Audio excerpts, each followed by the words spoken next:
नमस्कार आपण मानकु बुटु बबलर को स्वागत जनाउची। आज आमे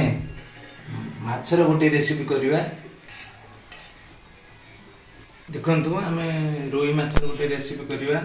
रेसिपी ना पई सोरिष तेल पियाज किछि अदा रसुण पेस्ट हल्दी गुंड धनिया गुंड जीरा गुंड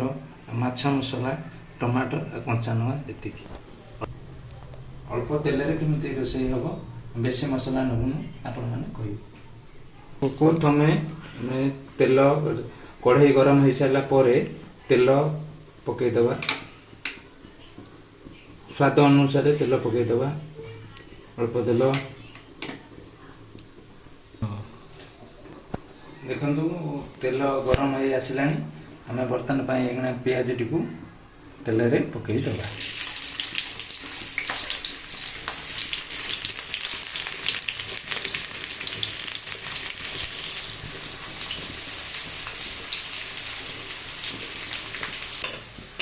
आमर पियाज टी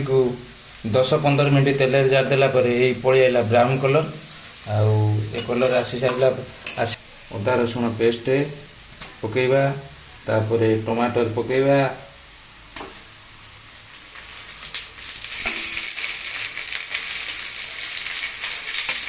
हल्दी गुंड पकेबा जीरा मसला पकेबा जीरा गुंड पकेबा धनिया गुंड पकेबा आउ लंका गुंड स्वाद अनुजाई लंका गुंड पकेबा आउ स्वाद अनुजाई लुण पकेबा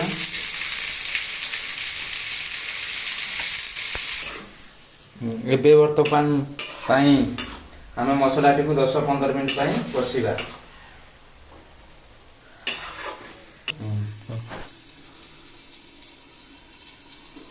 देखंतु आमर मसला को काढ़ू मसला 10-15 मिनट है आम ये करूँ मसला कषा हो गला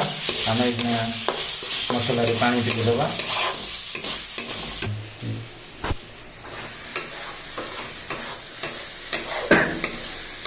मसला आमर आउ टे कषा हो गला कषिदेलु आउ टे आम मसला पानी टी दबा गरम पानी देले टिके भल हम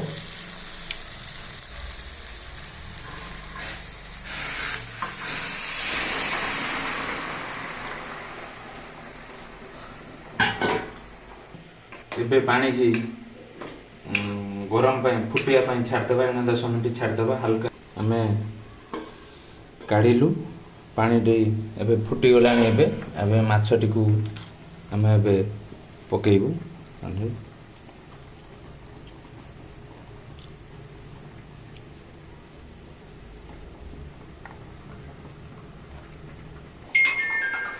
आम एगना माछ को पानी भितर माछ को पकईदेलु आउना 10 मिनट छाड़देबू आपण मैंने आम आलू माछ संगे आज आड कर काढ़ू माछर कलर पलि आसला देखिए माछर कलर कलर पलि आले आपण मैंने एमती रेसिपी बनातु आम खाइले आम यार स्वाद जापर आपण मैंने ये रेसिपी को बनातु आ कहे ये रेसिपी ना कौन आम तो बनईदेलु रेसिपी आपण मैंने कह लाइक सब्सक्राइब करेंगे।